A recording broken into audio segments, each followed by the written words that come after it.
Yo, what is going on, everyone? My name is Nick, or the Notorious Fantasy, and in today's video, we're going to be talking about my must-draft wide receivers after the first round of current average draft position. Inside of today's video, I'm going to be doing an in-depth look, a deep dive into 3 wide receivers that are going outside of the first round, who I believe to be must-draft wide receivers. But before we get on in to this deep dive, this in-depth breakdown into these wide receivers, I would like to ask, if you are new to the YouTube channel and you do end up enjoying today's video, to please make sure that you hit that subscribe button down below. Not only is it free, I put out content every single day to help you guys win your 2021 Fantasy Football Championship. And while you're down there, whether you are new to the channel or not, please make sure that you hit that like button down below to help boost this video up the algorithm so that more beautiful people like yourself can see today's video. I would also like to let you guys know that my articles and my rankings are available for free on awesemo.com. The link to my articles and my rankings are down below in the description as well as in the pinned comment. So please make sure, if you want to help me out, to check out the articles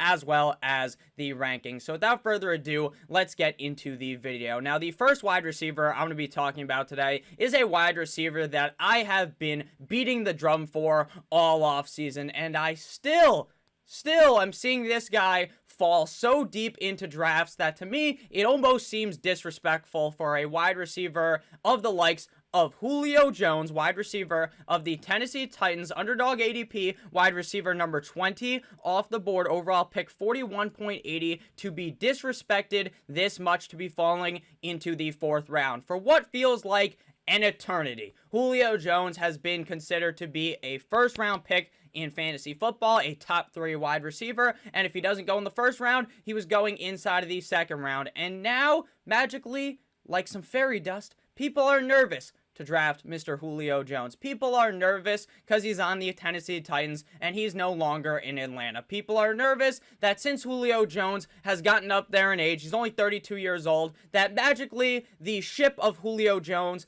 is going to crumble like the fucking Titanic when it's smashed directly into that iceberg. That is how people are feeling about Julio Jones, I think.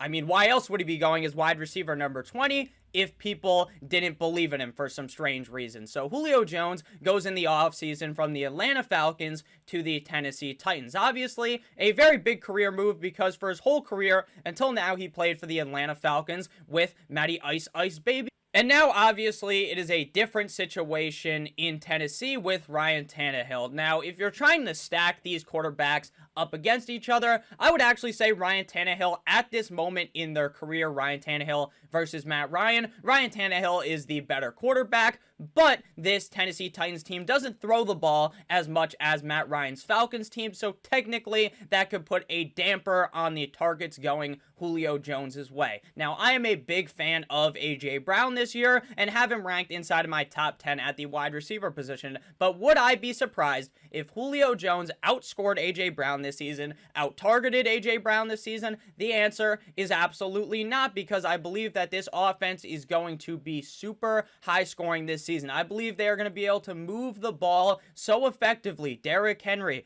Julio Jones, A.J. Brown. This is an offense with a above-average quarterback in Ryan Tannehill, who is going to make this team basically unstoppable. It's unguardable. You can't double Julio, otherwise A.J. Brown is open. You can't double A.J. Brown, otherwise Julio is open. You can't stack the box, because then guess what? Ryan Tannehill will throw a dime right in your face to Julio Jones or to A.J. Brown. You don't stack the box. You try to double both of these receivers somehow, which is near impossible, and then Derrick Henry pounds your defense into submission by running the ball. So this is an offense that, in my opinion, is near unstoppable. Now, are they going to have bad games? Basically, every year, even these amazing teams are going to have bad games, but as a whole on the season, I believe the Tennessee Titans are going to be a very good team, and I believe even with less kind of receiving volume, Julio Jones is still going to be just as good. Playing in 9 games last year, Julio was the wide receiver 52 in PPR, 53 in half PPR, and the wide receiver number 52 in standard, averaging 16.2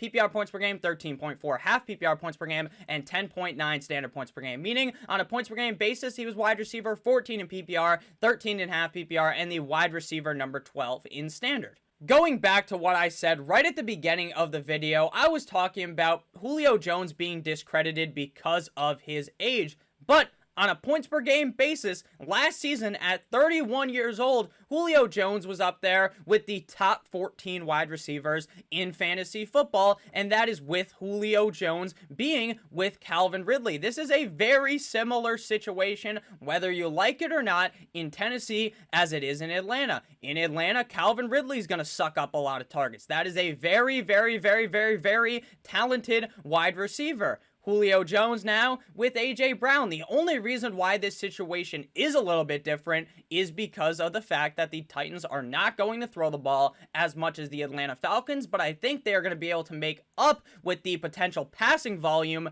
by making up with it by the efficiency of an offense. Sure, they won't pass as much, but the passes will be much more efficient, and I believe Julio Jones can still have an excellent year, a top 12 year, and he is getting drafted closer to wide receiver 24 than he is to wide receiver number 12. Now, another misconception about Julio Jones is his injury history. People believe that, hey, Julio Jones is this injury-prone wide receiver his whole career. They talk about all this, and the reason why people talk about this is because throughout Julio Jones's career, I will not discredit this part of the statement because this guy's always questionable. He always has the Q next to his name on your fantasy team because every week he's like not practicing, he's practicing, then he's not practicing. You're like, oh shit, maybe he's not going to play. And then magically every single week, this motherfucker's in your lineup dominating defenses. In 2020, sure, he only played in 9 games, and I understand that. But 2019,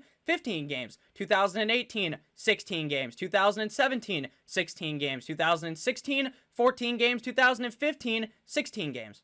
So he's barely missing any games. Last year was the only time since 2014 where he missed a or 2013, I should say, where he missed a significant amount of time. In 2013, he played in just 5 games, but that's a huge outlier compared to the normal 14, 15, 16 games he is playing throughout his career. So the injury-prone narrative for Julio Jones should basically be dead at this point. Now, looking at his stats last year, again, it's nothing amazing, but that's because he was only playing in 9 games on the season. He had 68 targets, 7.6 per game, ranking 64th at wide receiver. Had one more target, he had 69. Very nice, Julio Jones, I like. 51 receptions, 5.7 per game, ranking 53rd at wide receiver. 771 receiving yards, 85.7 per game, ranking 39th, and 3 total tugs, 64th at wide receiver. The touchdowns for Julio Jones are never going to be high, unless magically that chakra magic that has been put on Julio Jones, where this dude is just straight up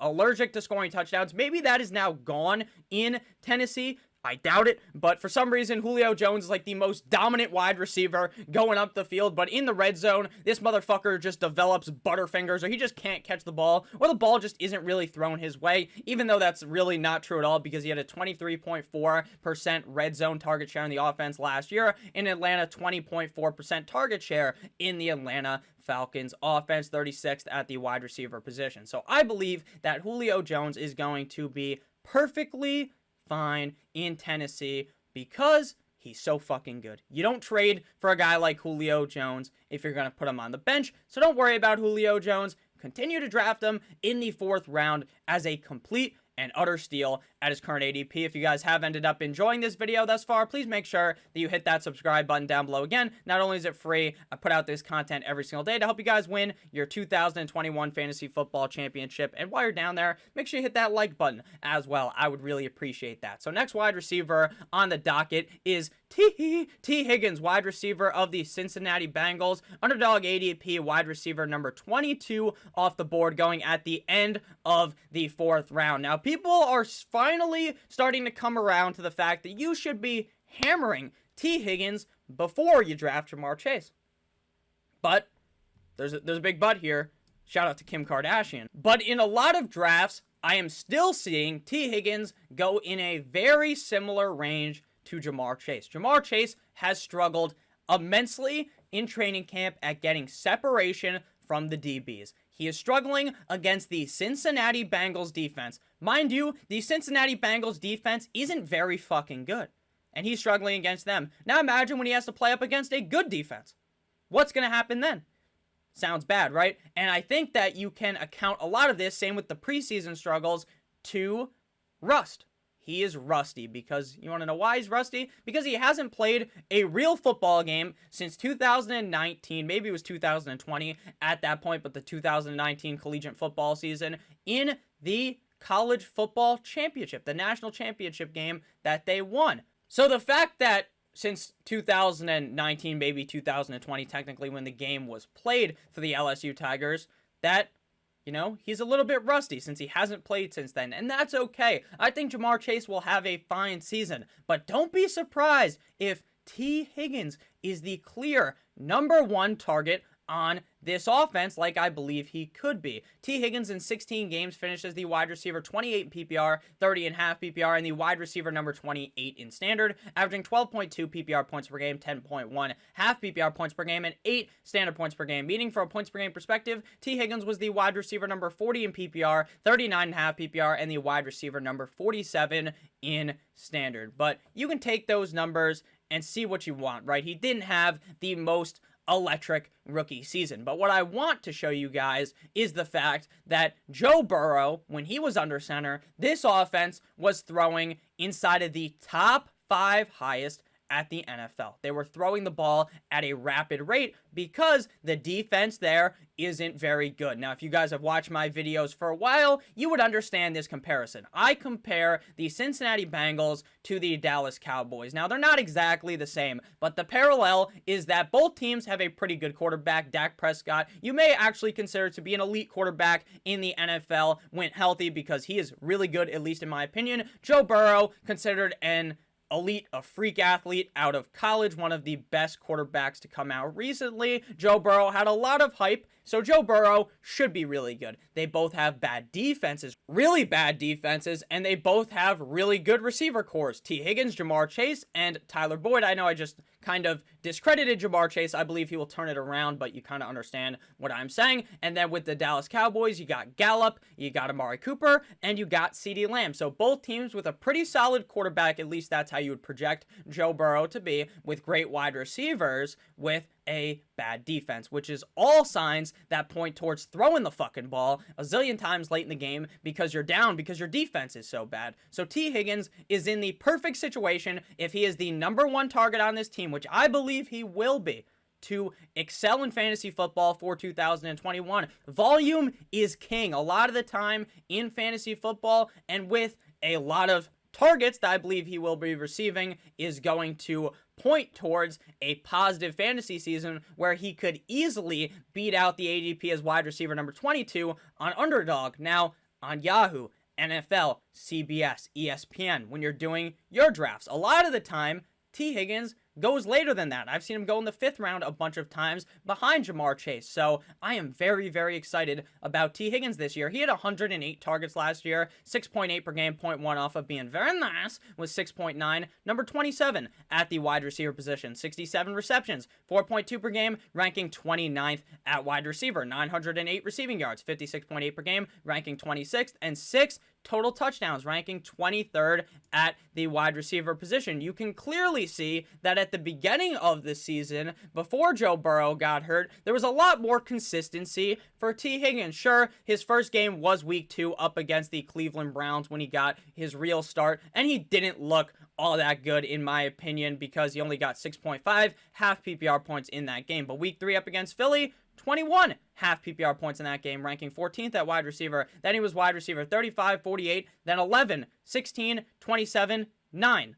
You can very easily see that with Joe Burrow, the consistency was there. And again, this was in a COVID offseason. Now, I understand that I make this argument a lot on my channel, and a lot of people see it as a stupid narrative, right? Because every team was dealing with the COVID offseason. But here, you're talking about a rookie quarterback with fucked up training camp with no preseason, as well as you're talking about a rookie wide receiver dealing with the same things. So I think if now they have a better connection from having a real preseason, a real training camp. Now, I understand Joe Burrow wasn't playing in preseason, but he has been basically a full go for all of training camp. You match that with a stronger connection with T. Higgins, with the struggling of Ja'Marr Chase, The upside for T. Higgins is very high this season, and I don't think enough people are really talking about it. So next, we got the final wide receiver of this video, and this is a wide receiver that I have hated for his whole career. Last year, he finally made that resurgence. He got drafted in 2017 as a top 5 pick, and this guy had bust written all over his face, just like his name was Mia Malkova. So I don't believe that this was a guy that was going to succeed last year. Basically, everything was pointing against success for this guy to have that huge breakout season a bunch of years into his NFL career, but he did it. And that is former Tennessee Titans wide receiver, now of the New York Football Jets, Corey Davis. Underdog ADP, wide receiver number 42 off the board, overall pick 87.70. His ADP is soaring. It's flying like Troy Bolton in High School Musical. Now he's in the 8th round. It's moving up. He was originally pick 110 just about at the beginning of August. Now he's pick 87.70. So you can see the rise because, I mean, there was a really strong rise following the second preseason game. He was at 102, and then he rose in the last week up to pick 87.70. And that is because in these preseason games, Zach Wilson is full-on locked on to throwing the football to Corey Davis. Now, I think the other wide receivers in New York have a good shot to be the wide receiver number 2 there, and they do have some value in fantasy football. But it appears that if Davis is the number 1 guy and Zach Wilson is as locked in as he has looked on Corey Davis in preseason thus far, then Corey Davis is going to be a smash pick at his ADP, even though it's risen up into the 8th round.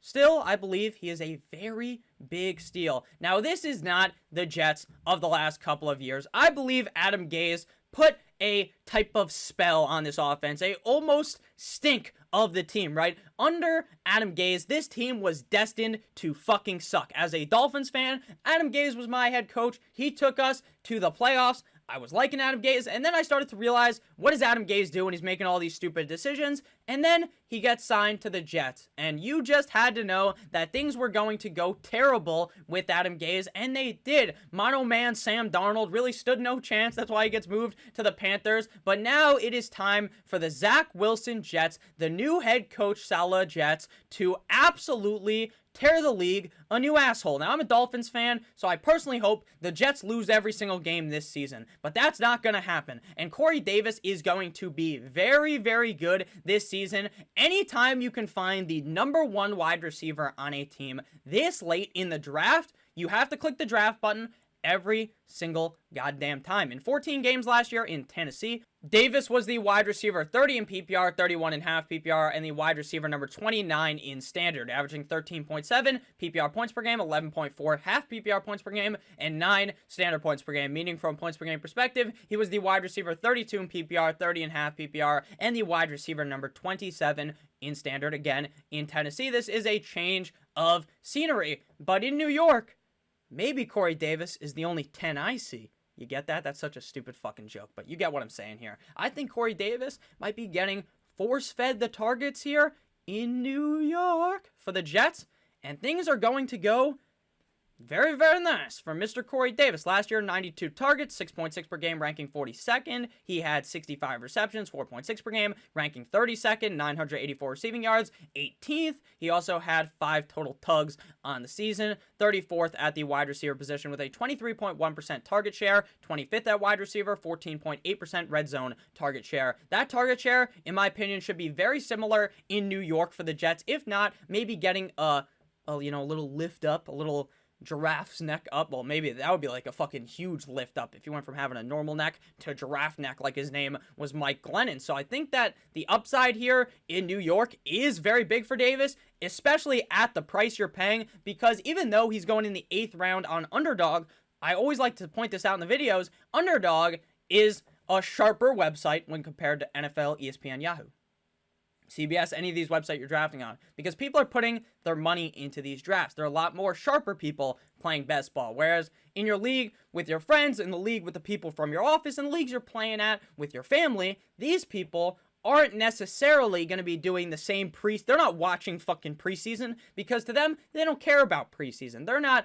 doing all this research that you're doing. But the people on Underdog, they are. They're moving the ADP. They're shifting the ADP based upon how these games are going, which is how it should work. But on NFL, ESPN, CBS, your friends, your family, any people you're playing with, they just may not understand that Corey Davis's ADP should go up. So he's going in like the 10th round on those websites. And at that price, he is an insta draft at that spot. So thank you guys all so much for watching this video. Let me know what you guys thought about all three of these wide receivers for fantasy football in 2021. Do you agree that they are must-draft wide receivers after the first round like I do? Or do you think maybe you should be fading some of these wide receivers? I love to have a discourse in the comment section, whether you agree with me or not. I like to try to make people think on here. I'm not trying to just spit some fucking facts at you and then you instantly are like, man, I completely agree with Nick. I don't even want to think about it. I'm trying to make you guys think a little bit and we can have a nice discourse. If you disagree, again, that is perfectly fine. That is what I'm trying to do here. If you disagree, it's okay. Don't feel like you're being negative by disagreeing. It is completely the opposite. I love talking to you guys in the comment section. I love you guys. Happy Sunday. Shout out to Kanye West for dropping Donda. I love you guys. Make sure that you stay safe. As always, good boy.